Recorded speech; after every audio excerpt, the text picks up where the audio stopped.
Hello, everyone. Thank you for joining us this wonderful day. I'm so sorry we began a few minutes late. My Wi-Fi just went off just before I started.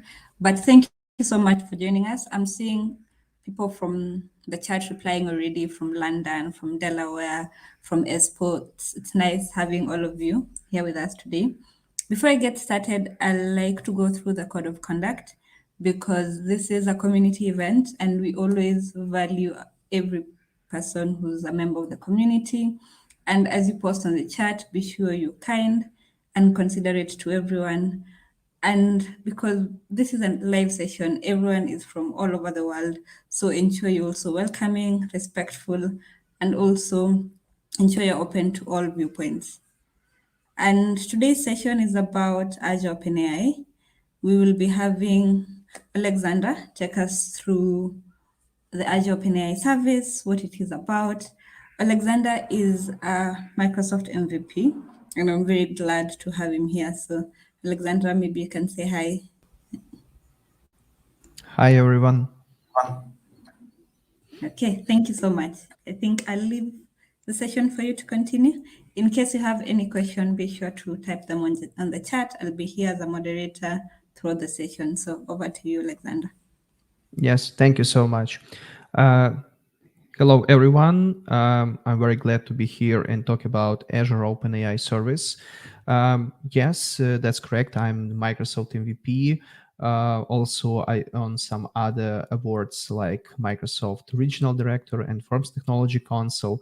And I'm very keen to talk about Azure Open AI Service, which became the global availability a few weeks ago.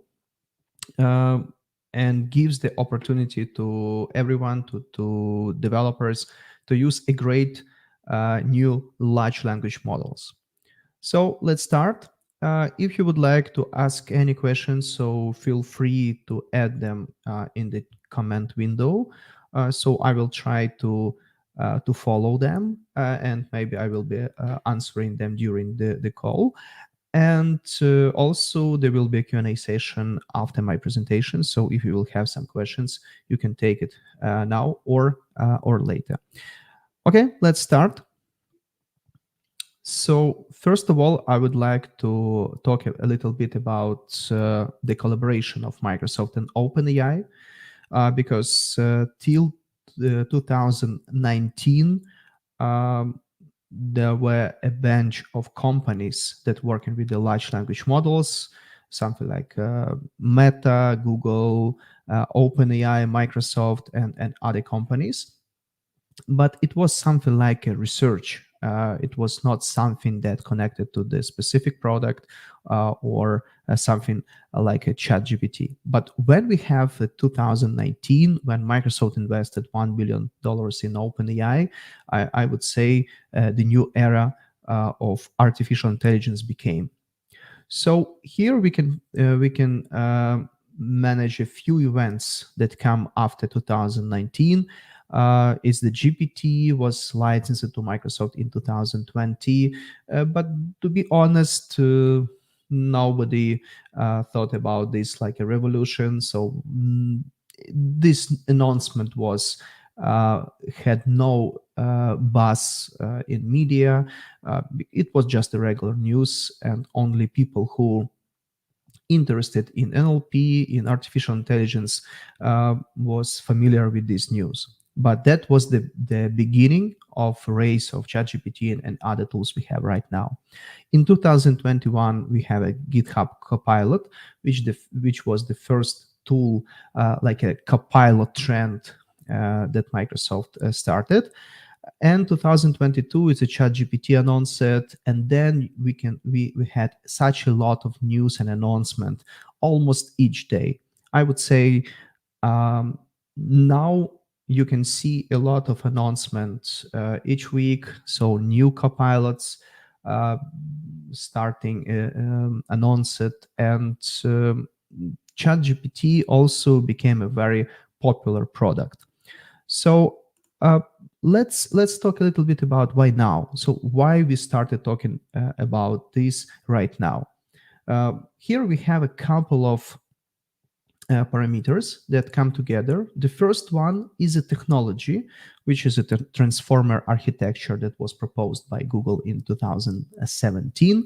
And transformer became that technology architecture solution that became the core of everything connected to the GPT enabled tools. The second one is the organization, because as I said, before 2019, we have a bunch of companies that works in this field. But OpenAI was that organization that said that, okay, we will be working on popularizing OpenAI, popularizing artificial intelligence. We are a research company. So they took the leadership over this process. The third parameter is a great architecture and compute engine, which is the Microsoft Azure AI.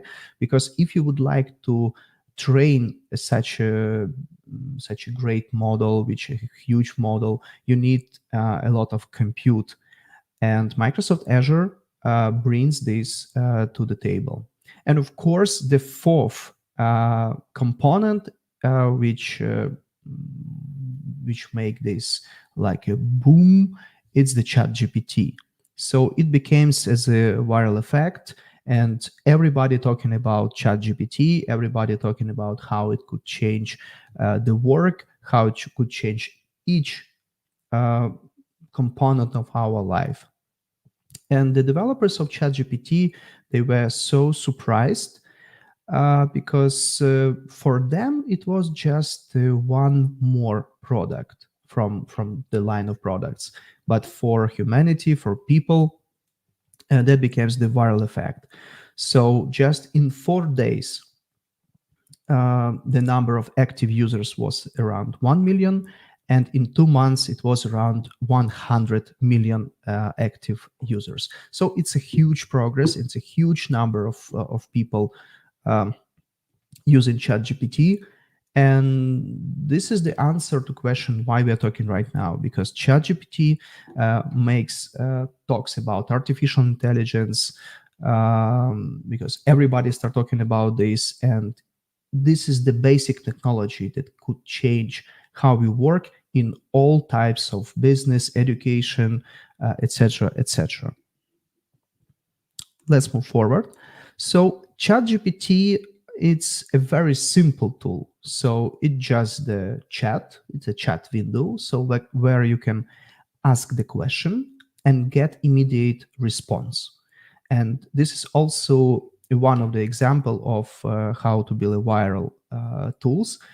Uh, and of course, so ChatGPT is quite simple in case of usage, and but still, as a base model, as a base tool, it could perform a lot of work. The one issue is that a lot of people start working with the ChatGPT, so people start having some delays. ChatGPT became unavailable, etc., etc. So OpenAI proposed a plus um, a subscription model. So it costs around $20 per month, and it guarantees that if there is a big demand, you still will be able to use a chat GPT. And the second advantage is that you can get updates and new features faster than people on a free package.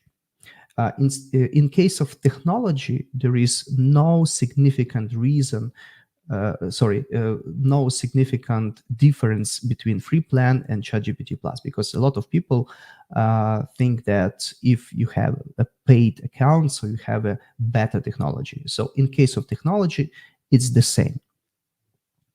The one more thing is that was in the media is how to use ChatGPT as a search engine. And a lot of people were disappointed because when you start asking about your biography, or start asking some non well-known questions or facts, ChatGPT was not the best tool to use for these purposes because it becomes hallucinating, the answers were not accurate, etc., etc. So the reason is very simple. ChatGPT is not a search engine, and it should not be considered as such a tool. But Microsoft took ChatGPT as a part of new Bing and make a new version, which is a Bing AI, which utilized ChatGPT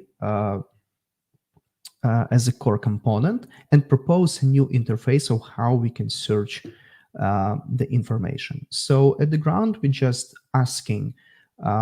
So we start searching some information by asking a regular question. It's transformed to the search engine request, and the result is formed as a text response, not just the list of the links. And honestly saying, it's more or less a revolution in case of how we search the information. And of course, there was a lot of buzz in the media that it could change how search engine works, how the advertisement model works. But still, that's the question of different companies. It's out of scope of this presentation. What you need to know from this slide is that if you would like to search information in a ChatGPT way, you should use the real search engine, not the ChatGPT.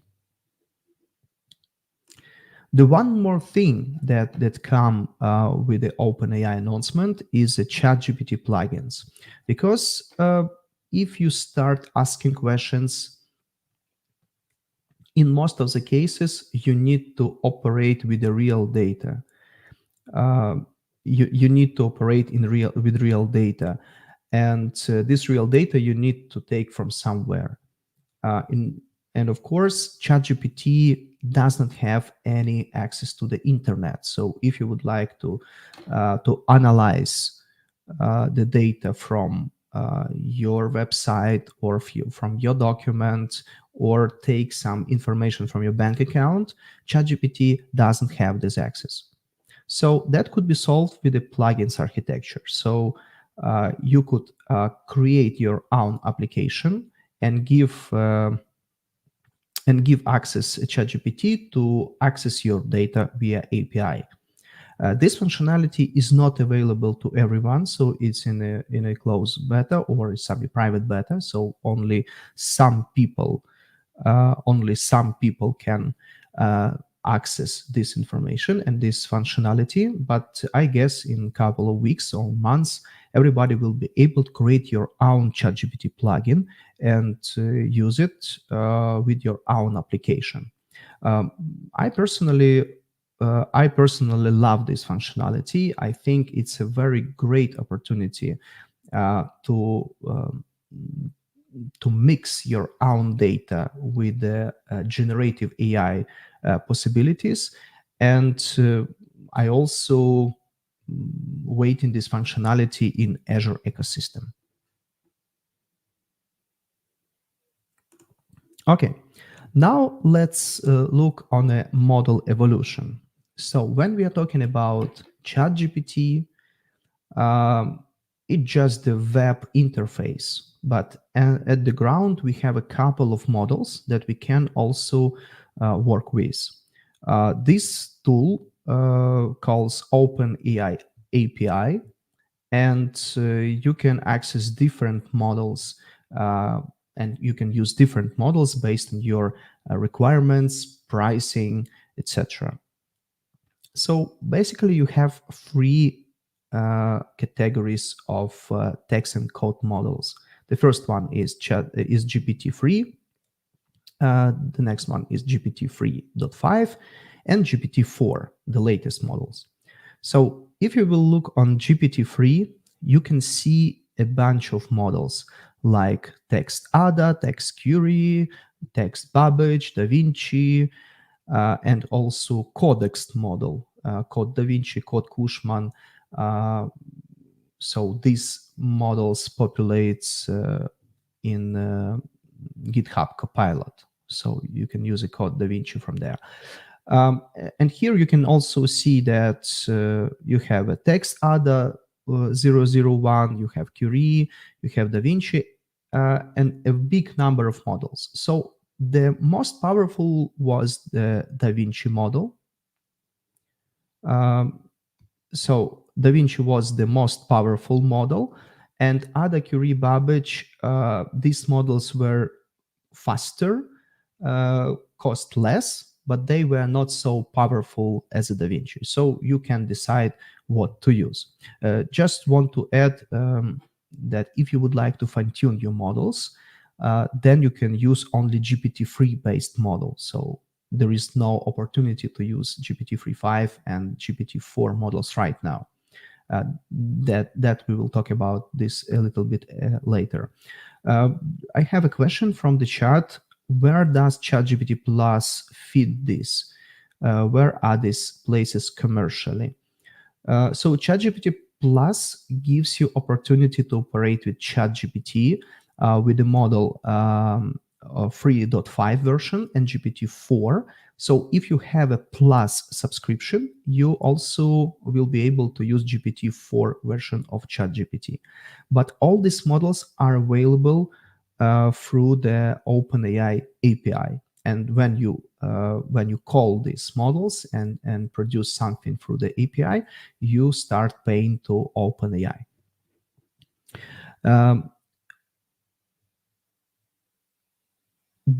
So if you're talking about GPT 3.5 models, you can see that the number of models reduced. Here you can see that we have Text DaVinci 2, Text DaVinci 3 is the new version of DaVinci. Also, you can find the Code DaVinci, the second version. So Cushman was missing in the next version. And also you can see the new model, which is GPT 3.5/Turbo, which is the ChatGPT. So if you would like to call ChatGPT through the OpenAI API, you should state that this is the GPT 3.5 Turbo model. The difference between GPT 3.5 Turbo and DaVinci, that Turbo was designed to use in a conversations and dialogues, and DaVinci was something like a stateless. So when you just send the request and get the response. In case of Turbo, you can send multiple conversation items and make something like a dialogue. But if you will see the GPT-4, you will see that there is no GPT 3.5 Turbo and there is no DaVinci. We just got the GPT-4 model as a united model for stateless and for state conversations. Additional model is GPT-4 32 key, which means that you can send bigger prompts to the model. It costs more, but if you have a big amount of text and you need very complex prompts, you can use this model. If not, you can use GPT-4. So the general approach how you can use these models is always start with a simpler model. Simpler means less expensive. If you see that, for example, GPT 3.5 Turbo solves your problem and gives you good results, don't use GPT-4 because it will cost you 10 times more. But if you see that GPT 3.5 Turbo is not suitable for your specific scenario, so you are free to use GPT-4. Now, let's start talking about what is actually Azure Open AI Service. So you can access these models through the OpenAI interface, or you can use Azure OpenAI Service. In general, you will get the access to the same models. So there is no difference in case of technology. The difference is that OpenAI service, Azure OpenAI service operates in Azure ecosystem. So you have additional resource management. You can pay for OpenAI models through your Azure subscription. You have some additional data governance. So everything connecting to the Azure. And also right now, you need to be approved to use Azure Open AI Service. And I leave the link where you can apply for this service. Okay, we have a couple of questions. Let me look. Um, okay, is it possible to use LangChain with MS estate like SPX web parts? Not now. I don't see any examples of using right now. Maybe later. How we can use a vector database like Pinecone within MS Estate? Is there a similar product? What I can see right now, so the vector database, it could be some Apache software or maybe Cosmos DB. Some examples presented on a Microsoft Learn website. But let's look on the OpenAI service because now it's more or less straightforward. But we still waiting for improvements upcoming weeks and months. Is there a plan for native Azure Vector DB, or we are limited on a VM? I can't comment because I'm not working on Microsoft, and so just look at the announcement. I think something should be. Is Whisper scheduled to appear in Azure OpenAI? So there is a slight delay between the time that OpenAI released something and when this something is released to OpenAI service in Azure. So definitely it will be available, but I cannot comment when it will be. Okay, let's back to the presentation. Okay, so let's see about some concepts that is used in OpenAI services. Some of them are common, and some of them are specific to the Azure. It's the prompts and completions, tokens, models, and deployments. The first one is prompts and completions. The general idea is to use prompts, which is sometimes it's called requests, but in most of the cases it's prompt, when we're trying to explain what we are trying to do. It contains with a task description, with some examples, and what we would like to achieve, the output indicator. So this prompt is sent to the language model, and language model returns the completion. Completion can be the answer to your question, or it can be the it can be your text transformed, or it can be any other output, the result of text classification or categorization or something else. So this called the prompt engineering.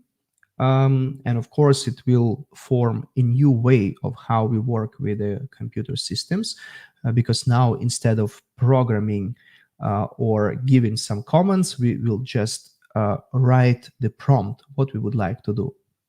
Of course, when we will work with different software, it will be encapsulated into the some logic. So in most of the cases, we will just ask our questions or something like this, and all other prompts will be generated automatically or with prompt engineers' help. And we will see only the output, the result of our question or something like this. The next one is tokens, because it's very connected with the size of the prompt we can send, and also with the answer length. And of course, it's connected with the pricing, because everything the pricing is connected with 1,000 tokens. So tokens can be words or piece of words. Sometimes one word can be one token. Sometimes one word can break down into several tokens. And the punctuation, some spaces are also can be part of of these tokens. And if you're talking about pricing, you will be paying for 1,000 tokens for your prompt and for your answer. Sometimes price for prompt and price for answer are the pricing is the same, but sometimes it can be different. For example, for GPT-4 models, uh, price for prompt and price for answer will be different. When I say that DaVinci is the most powerful and Ada is less powerful, it also you can see the difference in pricing. So in case of Ada, it's 0.0004 dollar per 1,000 tokens, and in case of DaVinci, it's 0.02, so much more expensive. If you think that it's a small number of money, it's not, because if you have a high volume system or you will generate a lot of text or code, it will cost you rather big number of money. But of course, as I said, you need to start from the simpler model, and then you can test. If Ada is not suitable, okay, let's try DaVinci. If DaVinci is not okay, you can try ChatGPT. If not, you can try GPT-4. But be aware of the pricing. Next is models. So currently, Azure Open AI Service contains GPT-4 models, which are in preview. So you need to also get access. You need to get access to these models. So you need to apply. GPT-3 based series like Ada, Curie, is ChatGPT, which is GPT-3.5 Turbo, Codex embeddings. Also, these models, when you will create a resource, it will be available not in all regions. So nowadays it's East US, South, Central US, and West Europe. And also Azure adds a content filtering to your system comparing to OpenAI. The next thing is a fine tuning. For example, if you have a big number of text or knowledge base or something like this, you will not be able to paste everything to the prompt. In this case, you can fine tune your model. So use your own data to create your customized model. It's quite simple. You just need to provide a prompt and with a completion like an ideal generated text. As more as you have a big number of examples, you can fine-tune your model and get better results. It could be almost everything. So it could be just the question answering, or it could be text classification, or it could be any other natural language processing task. Right now, if we are talking about Azure OpenAI, only GPT-3 models included, like Curie, Babbage, Ada. DaVinci is not supported right now, which is very bad. And honestly saying, Ada and Curie are not very powerful for most of the real world tasks. But anyway, DaVinci might be a good fit, but it's not available right now. So this is the list of models that right now available. It's the Ada, Babbage, Curie, and Cushman DaVinci are unavailable. The fine-tuning process is very simple. You need to prepare your data. You need to upload this data. You can use also OpenAI API as well. So you can upload it to the Azure OpenAI Studio, train a fine-tuned model, and instead of using the common model names, you start using your custom model name. So in case of other API calls difference, there is no difference. You just need to use your own model instead of standard. Fine-tuning is not available for ChatGPT 3.5. Yes, that's correct. Only GPT-3, and it's the same for OpenAI, and it's the same for Azure OpenAI. Once you created your model, custom or use the standard, you need to deploy this model through your environment. So when you will call your models through the Azure OpenAI API, you will make calls by naming your deployment name, not the model name, but the deployment name. Also, there is a question. Can you explain how compute per hour payment model works for training? Does this mean the compute needed to vectorize data? Okay, when you start fine-tuning your model, so you prepared your data and upload it to the Azure OpenAI Studio, you start training, and it took maybe 10 minutes, maybe 20 minutes, maybe 40 minutes, depending of the size of your data. So for my small amount of data, it was around 20 minutes. So it means that when we fine tune our models, we pay for 1 hour of training. If my model was trained for 20 minutes, so I will pay 1/3 of the hourly price. So this is how it works. And of course, it's encapsulated, so you don't have any access to embeddings or something like this. If you don't use embedding models, I mean. So you just upload your data, train your new model, deploy it, and you can use it via API or via the playground.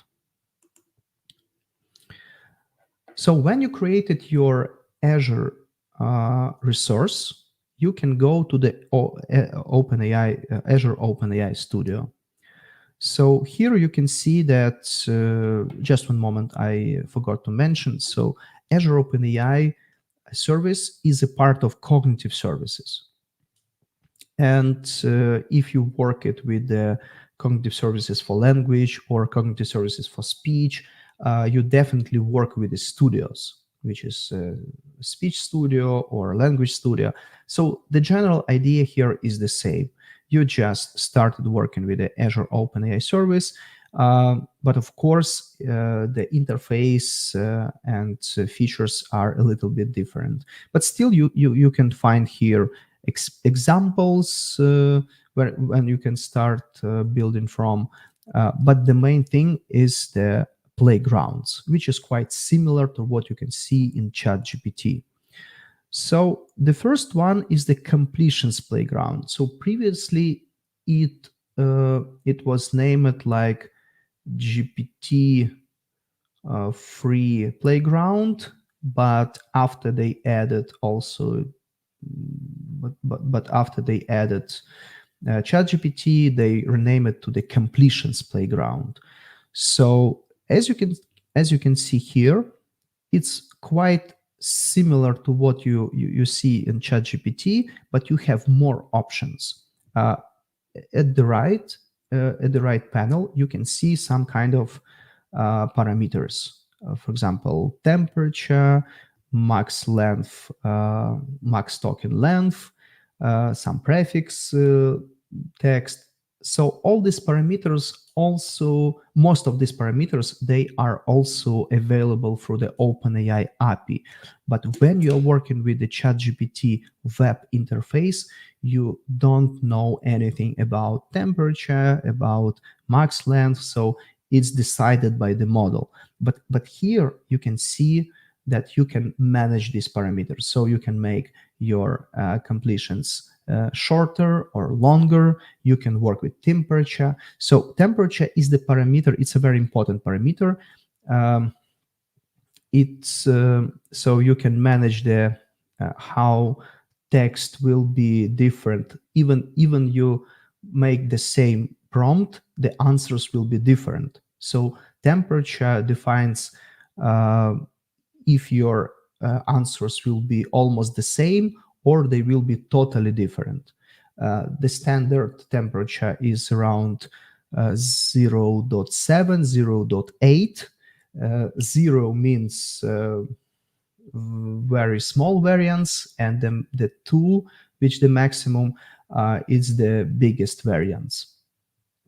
The same with the max length tokens, because you can generate a small answer or you can generate a very long answer, which also have some limit. But be aware that it also will influence on your pricing.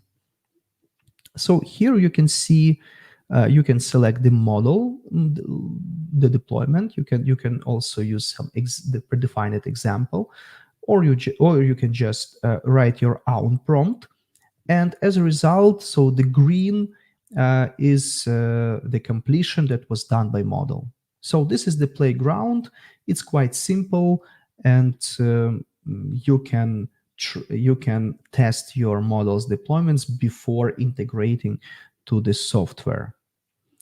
Um, when ChatGPT was added to the Azure Open AI, a new playground was added too, which calls the chat playground, which is in preview. The general idea is also to test the model, and you have two models for testing, GPT 3.5 Turbo and GPT 4, which are which are chat models. So here you can see almost the same, but some differences. The first one, it's the message where you explain who you are, or what are you doing. So something like a persona. And in right hand, you can see the chat window where you can ask your question. So that's the difference, because if you will look on the OpenAI API for DaVinci model and for completion model and for chat model, you will see that it's slightly different, because for completion model, you just send the prompt. For chat, you send this a set of dialogue messages, and also you send the role, for example, agent and user. So that's a little bit different. But for playground, you see just the web interface to test your model. Okay, the next section is models.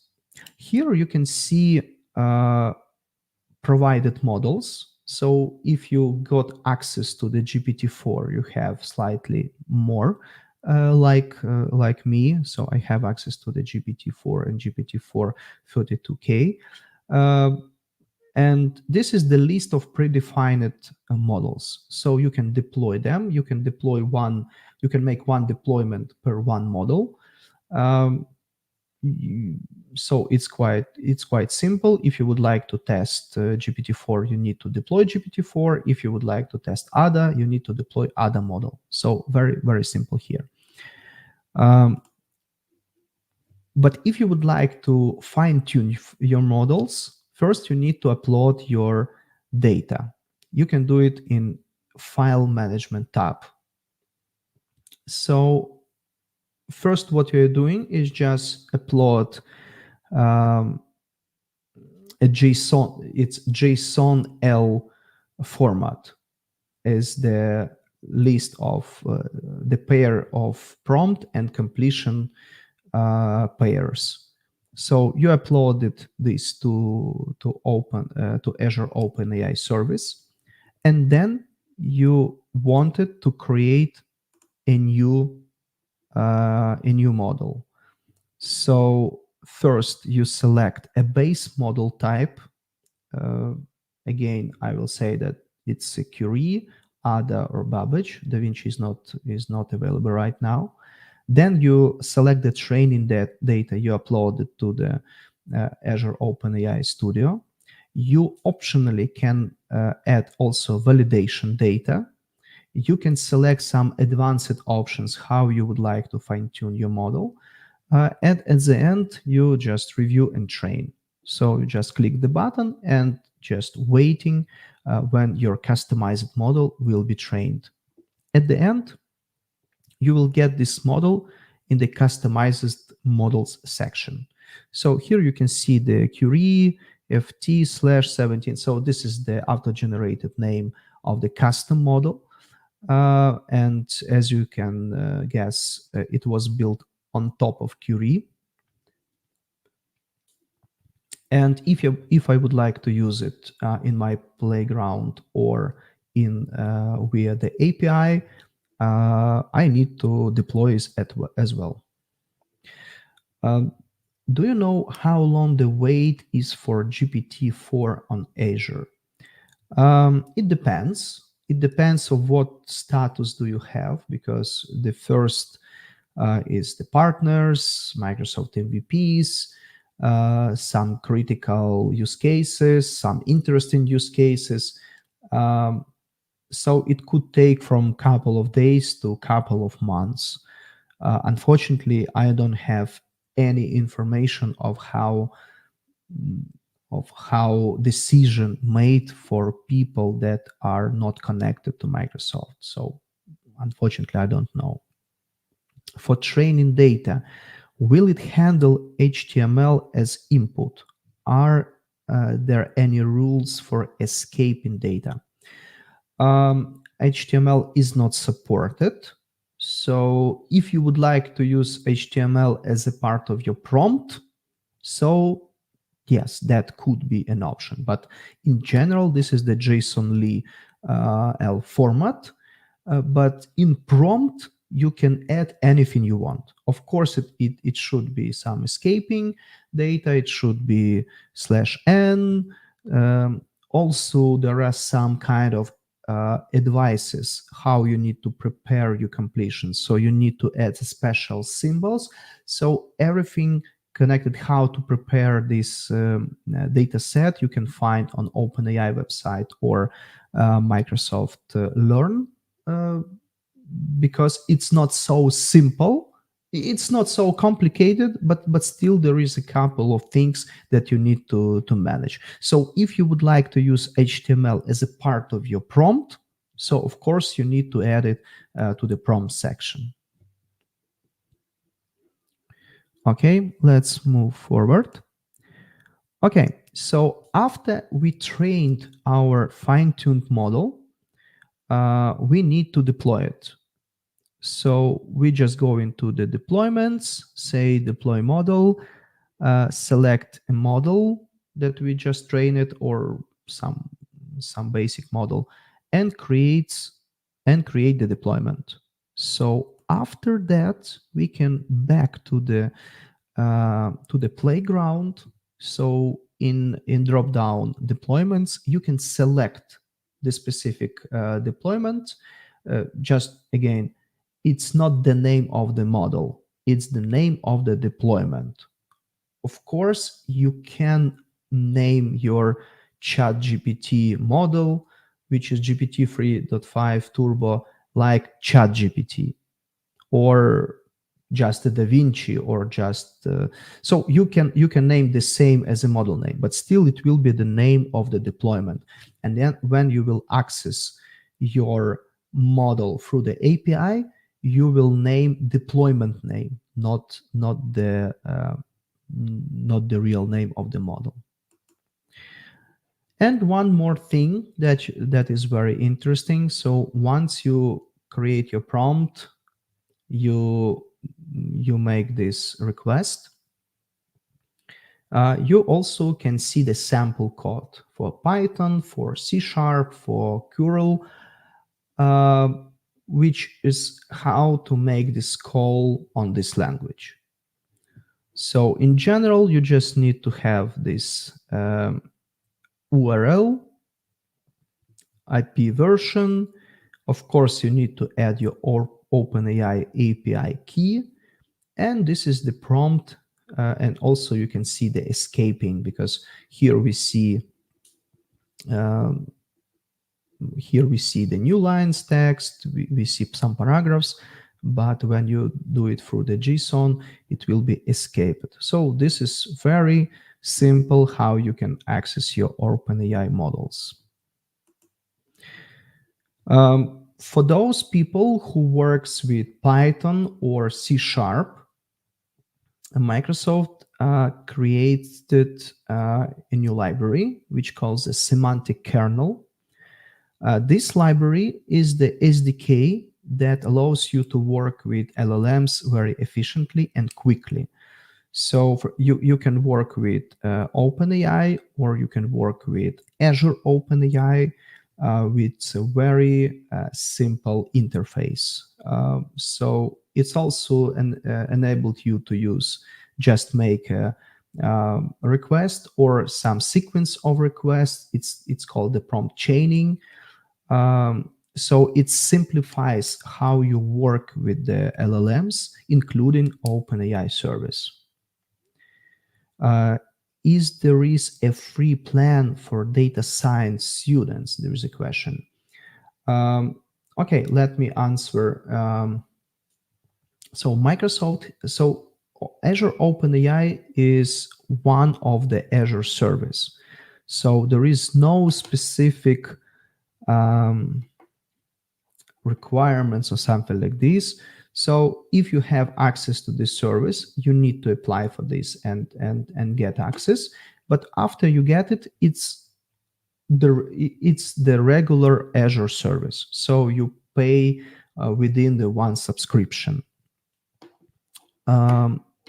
Microsoft has a bunch of programs for different companies, organizations. For example, if you are a nonprofit, you are eligible for getting $3,500 per year for your nonprofit organization. If you're a student, you can get, for example, a free account. Also, all people that don't have Azure account, they can apply for a free plan for 1 year. So you will get some kind of credits depending of your organization or your status. So if you would like to start using it, you can do it. In most of the cases, if your university works with Microsoft, they have specific conditions. So just ask of your Microsoft in your country or representative in your university, do they have any collaboration, cooperation? So if yes, you definitely will have some kind of benefits. Yeah, maybe to add one little thing.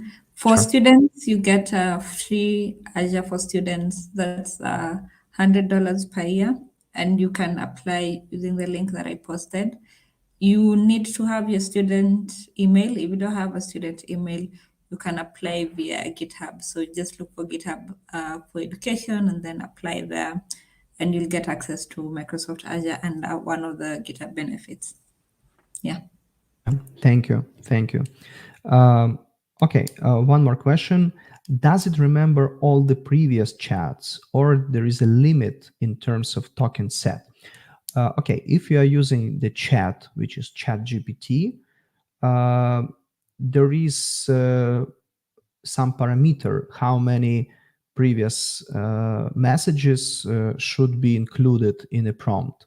So yes, the context is saved during your session, but during your current conversation, not the conversation that you do previously.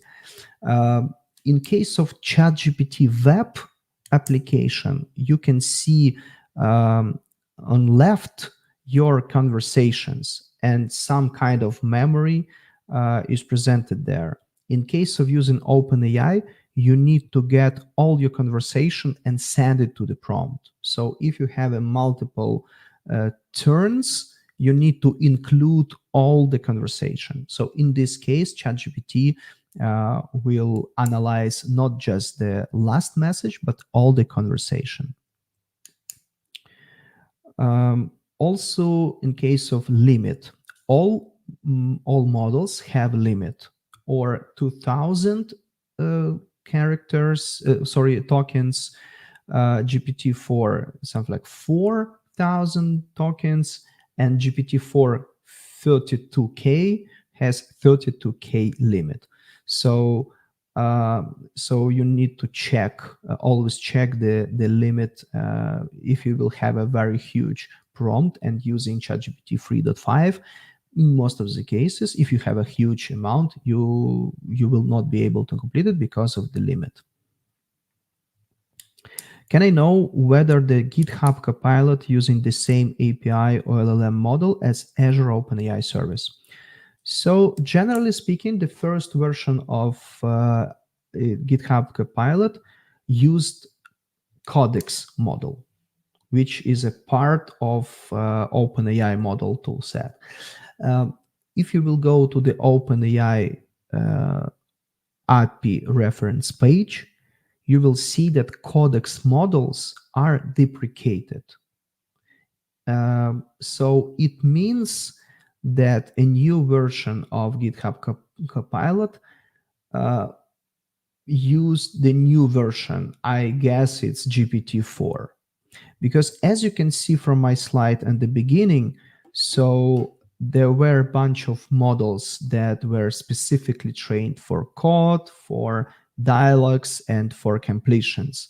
But the GPT-4 is the universal model, so it can be used for different type of task. And now there is no need to use different models because one model handle all the scenarios. As far as I know, Hugging Face also has a free open source GPT. What is the difference between using GPT 3.5 Azure API and deploying the GPT-3 model from Hugging Face itself? Okay. GPT.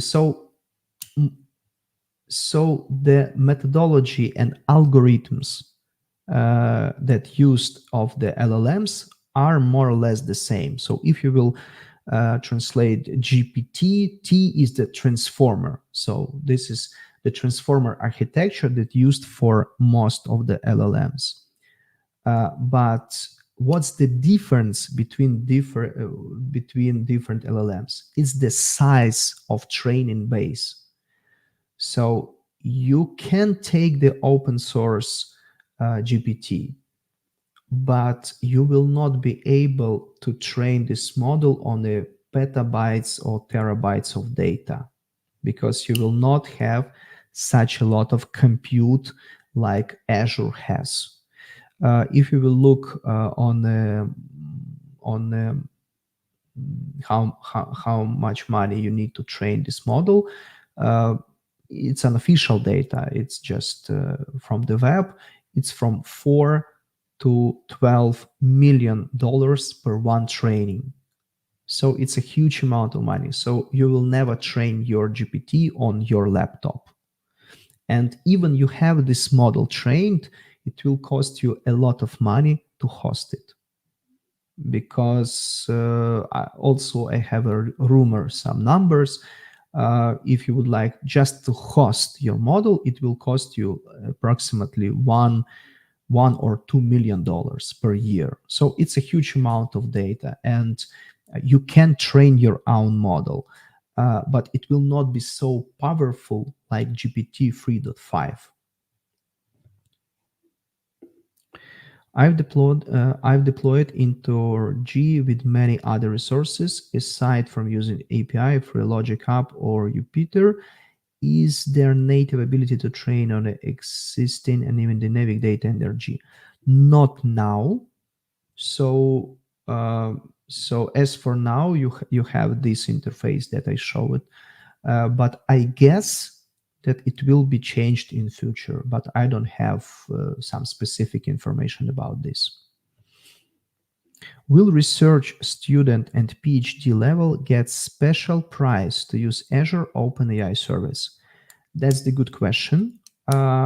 I don't have, unfortunately, I don't have answer for that. I think that pricing will be changing slightly in the future because I think Microsoft and OpenAI, they are working to decrease the price for hosting for all this kind of models. And I assume that more pricing options will be available soon. Because right now, despite the fact that OpenAI service is a global availability, it's still some features under or a private preview or something like this. So I think in couple of months we will understand the real pricing model.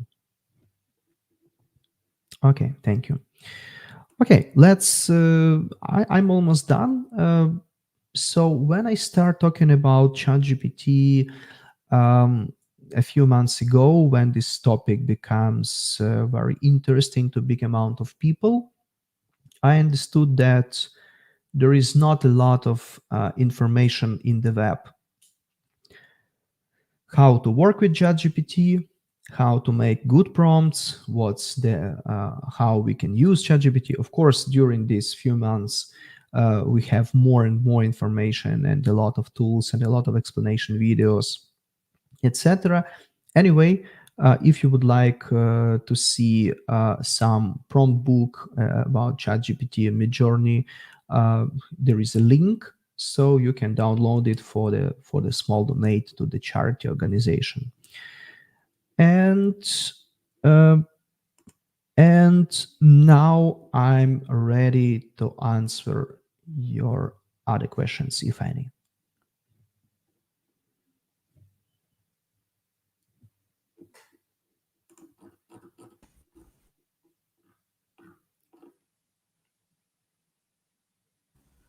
We have 1 minute left. So before we go to the questions, let me just post two reminders. One, this session is part of a series. It's called the Game of Learner series, and we have a cloud skills challenge. I'll post the link on the chat. Other than that, this session was also there's a learn module that you can go learn more about Azure Open AI Service and so on. So if you want to learn more, if you want to dig deep into different projects and demos on this, you can refer to the learn module that I've just pasted. And then the last thing is this is the second last session we're having. We'll be having our last session on Thursday at the same time, and it will be on responsible AI. Why is because we are at the age of AI where everything is just changing very fast, very quickly, and we need to understand what are the building principles as we go out and build our projects. What are the building principles? So you can join the session. It will be on Thursday, same time. You can go ahead and RSVP on that link. So we have three questions. I think we Yes. can take them. Okay.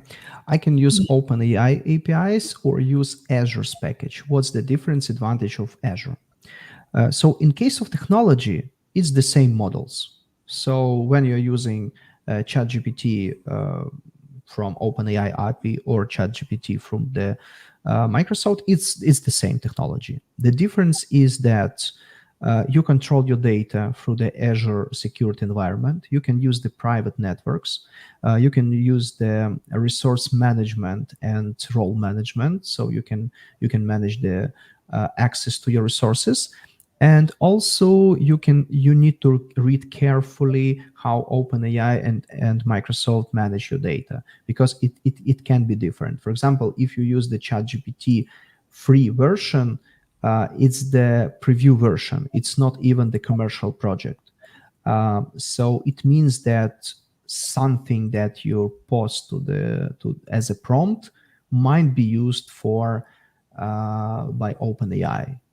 So in case you are using this through the Azure environment, uh, you can be sure that this data is not used by Microsoft or OpenAI for future development.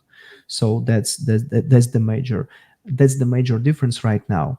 But later on, So Microsoft will add new opportunities and new features to the OpenAI service. So I guess that later on you will be able to integrate it with, I don't know, with your data, or you can use it, or you can share your data with Azure OpenAI service. Or for example, Azure OpenAI service can be a part of Logic app or something like this.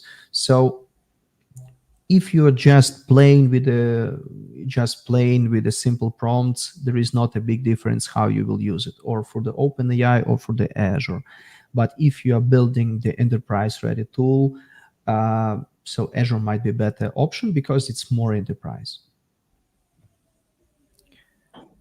What would be the best model to train tabular data like CSV or Excel? Um, I'm not get the question, but let me answer it that way. Uh, Nobody knows what is the best model for your specific case. We can just say that GPT-4 is more powerful than GPT-3.5 Turbo, but the second one is 10 times cheaper. So if you're satisfied with the GPT 3.5 Turbo, uh, that's okay. You can live with that model. If you need some GPT for very complicated prompts, okay, you will need to pay X10 to get better results. But OpenAI and Microsoft, they stated on their documentation that there is no a slight difference for most of the prompts. So you just need to try. In case of tabular data, so there is no the tabular data or CSV or Excel. So you can use CSV data as a part of your prompt, but also be aware of the limit, because if you have a big Excel, big CSV, you will not be able to use it in a prompt. So you need to find some other way to do this. And this is the continuation of this question. So if we have a simplified version, okay, if we have use case to get a simplified version of 4,000 page documents, is that doable with current GPT token limitations? I would say it's not, because if you have 4,000 page document, it will not fit any limit. So in this case, there are some workarounds how to do this. So you just need to split your document into several documents, or do the fine tuning. So the specific, or use some third party tools that was mentioned previously, because that's the number one question. That okay, I just have a big amount of data, how I can proceed with ChatGPT, because I can't get all this data through the on the prompt. So that's the standard problem, and you just need to split your data or just find another approach how to do that. But currently you will not be able easily to split to use your big document with the chat GPT. Yes, I have same issue. Need to summarize large amount of content that can send in tokens. What's the best practice? Once again, so there are a bunch of approaches how to do that. Some example includes when you break down your document into smaller pieces. One approach is when you orchestrate. So when you define the shorter version, how to say correctly. So you identify the section in your document that is responsible for this question, and then you just query this section, not the whole document. And one example also contains of using Azure Cognitive Search. So just Google it, Azure Cognitive Search, ChatGPT. So you might have a couple of examples how to do that. Yes, and one, yes, it's the comment. We are moving towards SOC 2 compliance now that it's Azure. Yes, of course, if you would like to have some data governance and some privacy options, you will go with Microsoft. If you're just playing, if you're just working for the pet project, there is no big difference. To follow that, ask it. You said earlier that can train custom models using the GPT-3 models, Ada, Babbage, and Curie. Which would be the best one to use of these three to query the training model? I would say, so I tried to train with a Curie, which is the most powerful from these three, and I was not satisfied with the results. So I guess these models are suitable for very simple tasks like text classification or something like this. But if you would like to use it for completions, I was not able to get the satisfied result. But I guess DaVinci will be good enough to do that. But as I said previously, DaVinci is not available here. So I would say Ada, Babbage, and Curie will be deprecated very soon. So I'm just waiting for the new version. Will there be better integration with Azure Cognitive Services for indexing ledger datasets and index for chat prompts? I would say I don't have information about this, but I can guessing. So I think yes. So Microsoft will integrate other services and make better integration between different services, because this is the standard way how Microsoft works. And as I said previously, you can search for Azure Cognitive Search as an indexing option with the ChatGPT integration. So this is I would say this is the temporary solution right now, but in future we might have a better integration. Thank you. Follow up on Big Doc. The prompting takes tokens. Can we save the last prompt to not resend every time? If we use completions, or even we use chat, so we need to send all the information. So the only way to save tokens is to create a customized model via the fine tuning. So in this case, you will not require to send all the information. But as I said, currently fine tuning is not the best option from the practice. So right now we need to send these big prompts or think how to short them. Thank you, Okay. Christopher. Yeah. Thank you. Thank you so much, Alexander. The session was very enlightening, even for me who's used the OpenAI, Azure OpenAI service. It's very interesting to know the background, what different models are doing, and everything in between. So thank you so much for your session. Looking forward to having you again. And thank you everyone for the questions. Thank you for joining in. Thank you. Have a nice evening and day.